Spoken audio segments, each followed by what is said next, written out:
জানিয়ে দেব এই মুহূর্তে হাতে পাওয়া সর্বশেষ গুরুত্বপূর্ণ আপডেট বাংলা সংবাদ। শুরুতেই থাকছে আর কত লাশ পড়লে আওয়ামী লীগ নিষিদ্ধ হবে। জুলাই অভ্যুত্থানে হাজারো ছাত্র জনতাকে হত্যা করা হয়েছে। আর কত লাশ পড়লে আওয়ামী লীগের মতো জঙ্গি সংগঠনকে নিষিদ্ধ করা হবে। সরকারের কাছে সে প্রশ্ন তুলেছেন ইসলামী ছাত্র শিবিরের কেন্দ্রীয় ক্রীড়া বিষয়ক সম্পাদক মোহাম্মদ আসাদুজ্জামান। এবারে জানাবো হাইকোর্টের বিচারপতিকে ডিম ছুড়লেন আইনজীবীরা।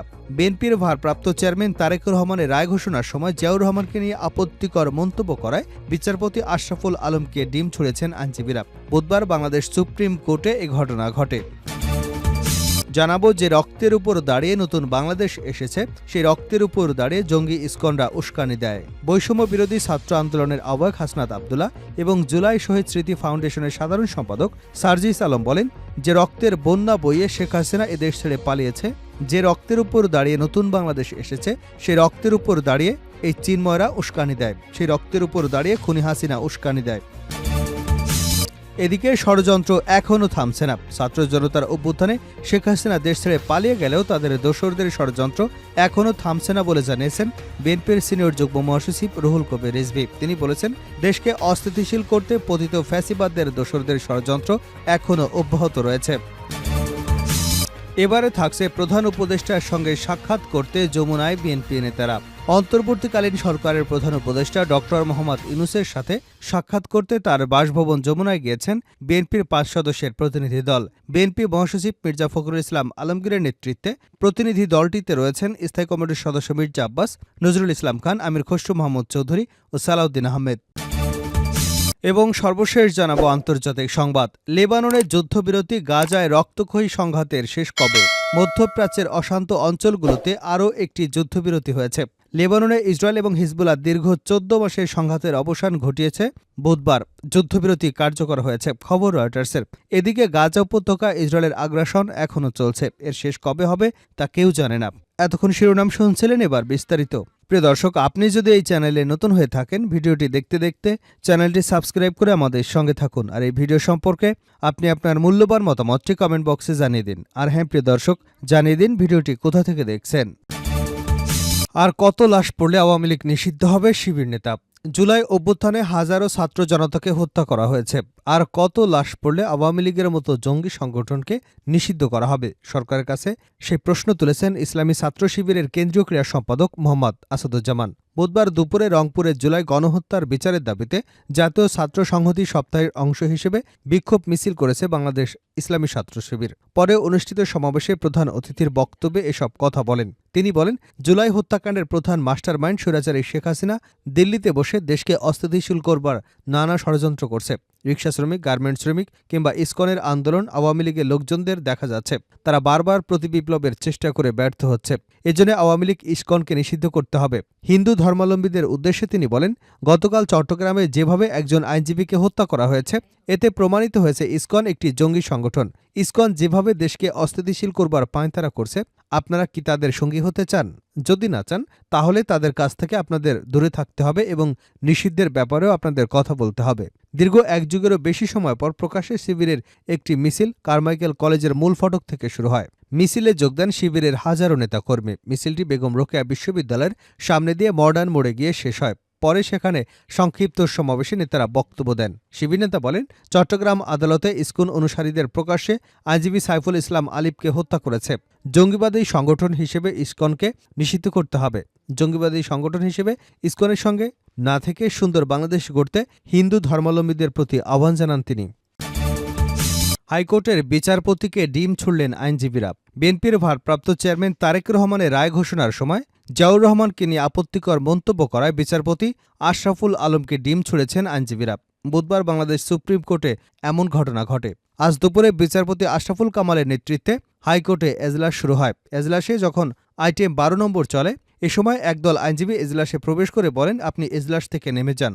এরপরেই তারা ডিম ছুড়তে শুরু করেন। পরে বিচারপতি আশরাফুল কামাল নেমে যেতে বাধ্য হন। আর চাঁদাবাজির অভিযোগে করা মামলা থেকে অব্যাহতি পেয়েছেন বিএনপির ভারপ্রাপ্ত চেয়ারম্যান তারেক রহমান সহ ৮ জন। পুলিশের দেওয়া চূড়ান্ত প্রতিবেদন গ্রহণ করে তাদের মামলার দায় থেকে অব্যাহতি প্রদান করেন ঢাকার অতিরিক্ত চিফ মেট্রোপলিটন ম্যাজিস্ট্রেট সানাউল্লাহ। অব্যাহতি পাওয়া অপর আসামিরা হলেন তারেক রহমানের বন্ধু Giasuddin Al Mamun, Ubaidullah Khandaker, Kamruzzaman, engineer Mahbubul Alam, engineer AKM Shoaib, Azizul Karim Tareq এবং মনিজুর রহমান ওরফে মানিক। এর আগে গত 5ই নভেম্বর ঢাকার চিফ মেট্রোপলিটন ম্যাজিস্ট্রেট আদালতের শাহবাগ থানার সাধারণ নিবন্ধ শাখায় তারেক রহমান সহ 8 জনকে অব্যাহতির সুপারিশ করে চূড়ান্ত প্রতিবেদন দাখিল করেছেন মামলার তদন্ত কর্মকর্তা ঢাকা কোতোয়ালি জোনাল টিমের পরিদর্শক মোহাম্মদ সাজ্জাদ হোসেন। যে রক্তের উপর দাঁড়িয়ে নতুন বাংলাদেশে এসেছে, সেই রক্তের উপর দাঁড়িয়ে জঙ্গি ইসকনরা উস্কানি দেয় সার্জিস। বৈষম্য বিরোধী ছাত্র আন্দোলনের আহ্বায়ক হাসনাত আবদুল্লাহ এবং জুলাই শহীদ স্মৃতি ফাউন্ডেশনের সাধারণ সম্পাদক সার্জিস আলম বলেন, যে রক্তের বন্যা বইয়ে শেখ হাসিনা এদেশ ছেড়ে পালিয়েছে, সে রক্তের উপর দাঁড়িয়ে নতুন বাংলাদেশ এসেছে। সেই রক্তের উপর দাঁড়িয়ে এই চিন্ময়রা উস্কানি দেয়। সেই রক্তের উপর দাঁড়িয়ে খুনি হাসিনা উস্কানি দেয়। সেই রক্তের উপর দাঁড়িয়ে জঙ্গি ইসকনরা উস্কানি দেয়। সেই রক্তের উপর দাঁড়িয়ে ভারতের কিছু প্রেতাত্মারা উস্কানি দেয়। বুধবার দুপুরে চট্টগ্রামের টাইগার পাস মোড়ে হত্যাকাণ্ডের শিকার অ্যাডভোকেট সাইফুল ইসলামের জানাজা শেষে শোক এবং সম্প্রীতি সমাবেশে এসব কথা বলেন। তিনি আরও বলেন, আমরা স্পষ্ট করে এসব প্রেতাত্মাদের বলে দিতে চাই, আমরা 16 বছর স্বৈরাচার খুনি হাসিনাকে দেশছাড়া করেছি। ছোটখাটো কিছু জঙ্গি ইসকনকে দেশছাড়া করা আমাদের জন্য হাতের ময়লা। এর আগে সম্প্রীতি সমাবেশে দেওয়া বক্তব্যে হাসনাত আবদুল্লাহ বলেন, আওয়ামী লীগের সহায়তায় ইসকন গত 16 বছর রাষ্ট্রীয় পৃষ্ঠপোষকতায় বেড়ে উঠেছে। এখন জঙ্গি সংগঠন হিসেবে বাংলাদেশকে অশান্তি সৃষ্টি করছে। আমরা স্পষ্ট ভাষায় বলতে চাই, ভারতের বোবো, ভারতের হাসিনা এবং বাংলাদেশে তোমার আর ঠাঁই হবে না। ভারতে বসে যতই ষড়যন্ত্র করবার চেষ্টা করা হোক, আমার বাংলাদেশের প্রতিটি মানুষ এই ষড়যন্ত্র রুখে দেবে। আমাদের দেশে সব ধর্মের সহাবস্থান থাকবে, কিন্তু ধর্মের দোহাই দিয়ে উগ্রবাদী সংগঠন পরিচালনা করবে, সেসব উগ্রবাদী সংগঠনকে বাংলাদেশে কোনো জায়গা দেওয়া হবে না।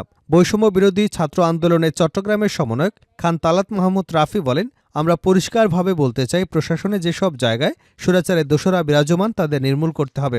আমরা স্পষ্ট করে বলতে চাই, ভারতীয় প্রেসক্রিপশনে বাংলাদেশে চলবে না। ভারতীয় কোনো আগ্রাসন বাংলাদেশে চলবে না। ভারতীয় কোনো দাদাগিরি বাংলাদেশে চলবে না। আমরা সাম্প্রদায়িক সম্প্রীতি নিশ্চিত করতে এক এবং ঐক্যবদ্ধ। কিন্তু যদি কেউ ধর্মের দোহাই দিয়ে সন্ত্রাসী কর্মকাণ্ড পরিচালনা করে, তাহলে আমরা বাংলাদেশের ছাত্র জনতা তাদের প্রতিহত করতে একবারও ভাবব না। ষড়যন্ত্র এখনও থামছে না রিজভী। ছাত্র জনতার অভ্যুত্থানে শেখ হাসিনা দেশ ছেড়ে পালিয়ে গেলেও তাদের দোসরদের ষড়যন্ত্র এখনও থামছে না বলে জানিয়েছেন বিএনপির সিনিয়র যুগ্ম মহাসচিব রুহুল কবির রিজভী। তিনি বলেছেন, দেশকে অস্থিতিশীল করতে পতিত ফ্যাসিবাদের দোসরদের ষড়যন্ত্র এখনও অব্যাহত রয়েছে। বুধবার দুপুরে 24-এ ছাত্র জনতার গণ আন্দোলন চলাকালে আইনশৃঙ্খলা বাহিনীর গুলিতে রাজধানীর মিরপুরে নিহত শহীদ পরিবারগুলোর সাথে সাক্ষাৎ শেষে সাংবাদিকদের সঙ্গে আলাপকালে রিজভী এসব কথা বলেন। বিএনপির ভারপ্রাপ্ত চেয়ারম্যান ও আমরা বিএনপি পরিবারের প্রধান পৃষ্ঠপোষক তারেক রহমানের পক্ষ থেকে শহীদ পরিবারগুলোর কাছে সহমর্মিতার বার্তা পৌঁছে দেন রিজভী। এ সময় পরিবারগুলোকে আর্থিক সহযোগিতাও করা হয়। রিজভী বলেন, শেখ হাসিনা পালিয়ে গেছে ঠিকই, কিন্তু তার সেই টাকার উৎস এটা এখনও তৃণমূলের অনেকের কাছেই নানাভাবে রয়েছে। ওই টাকাগুলো খরচ করে তারা এলাকার পর এলাকায় অস্থিতিশীলতা তৈরি করবার চেষ্টা করছে। এ ব্যাপারে আমাদের সবাইকে সজাগ থাকতে হবে। ভারতের পররাষ্ট্র দপ্তরের কঠোর সমালোচনা করে বিএনপির এই জ্যেষ্ঠ নেতা বলেন, চট্টগ্রামে গতকাল একজন আইনজীবীকে হত্যা করা হয়েছে। আমরা একটি সংগঠনের অভ্যুদয় দেখছি খুব অল্প কিছুদিন ধরে।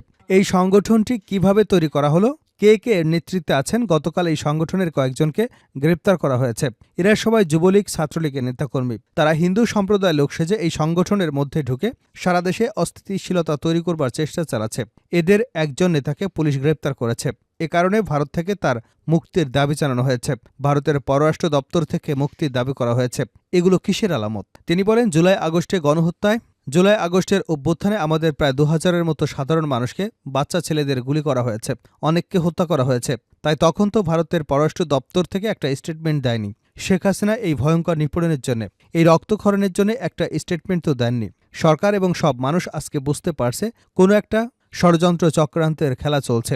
কোনো কিছু একটা পরিকল্পিতভাবে ঘটিয়ে বাংলাদেশকে অস্থিতিশীল করবার চেষ্টা করছে। এটা তো সূর্যের আলোর মতো একেবারে পরিষ্কার। এই সংগঠনটা কৃত্রিমভাবে, অত্যন্ত পরিকল্পিতভাবে তৈরি করা হয়েছে। হঠাৎ বিভাগীয় শহরগুলোতে নেমে পড়েছে দাবি জানাচ্ছে।